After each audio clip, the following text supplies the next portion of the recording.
Welcome to KyleDavisFinancial.com, real world money education. All right, we're going to do a little case study today based on the infinite banking concept. If you haven't watched my introduction to infinite banking, I'm going to put a video link right here. And if you're mobile and you can't click it, I'll include a link in the description for you. So make sure you watch that first. We have to start spreading the word about whole life, guys. It's not just about death benefit. In fact, death benefit is a side dish for what I'm about to show you.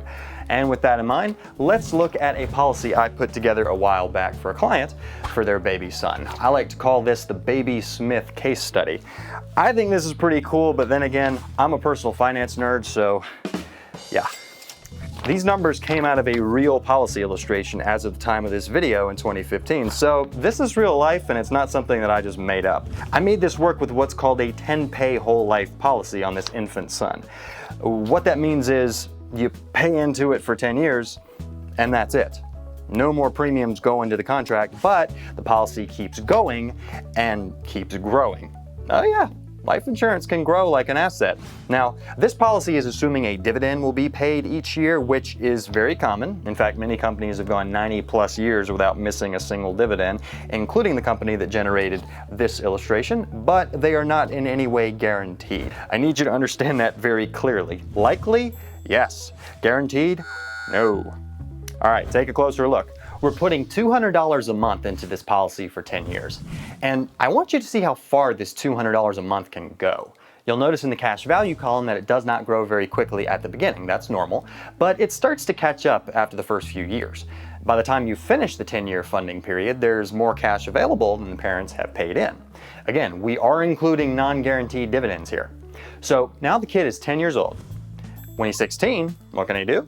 That's right, he can drive a car. Mom and dad already have access to over $32,000 of policy cash values at this point, and that looks like a great place to get the car money from if you ask me.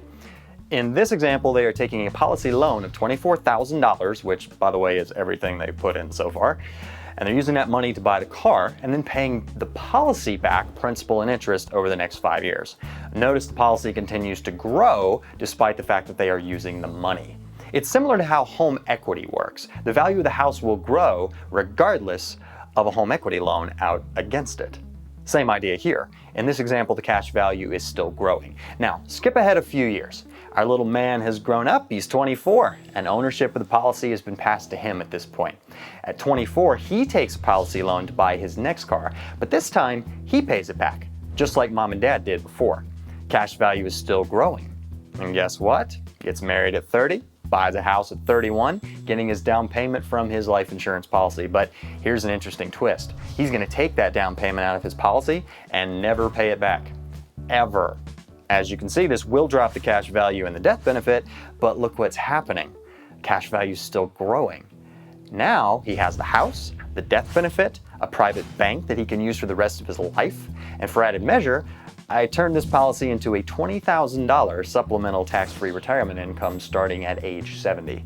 And we got all of this done for $200 a month for 10 years, including yearly dividends. That's awesome. Whole life is good stuff, and I don't think you have to be a personal finance nerd to see that. You can use the banking strategy, it's a nice conservative asset, and it supplements retirement income in various ways, and reduces overall portfolio risk if funded properly. It's not particularly easy to understand though, and many people like to talk badly about it. There are pros and cons to both sides, of course. Any argument is that way, but I think once you really know the facts, it becomes a very easy call to make. Now, like always, leave your questions and comments for me, and if you need some one-on-one attention, click the Schedule Now button up top to book a time with me. I'm available face-to-face, through video chat, or over the phone. As always, join us on social media if you haven't. All the cool people are doing it. See you soon.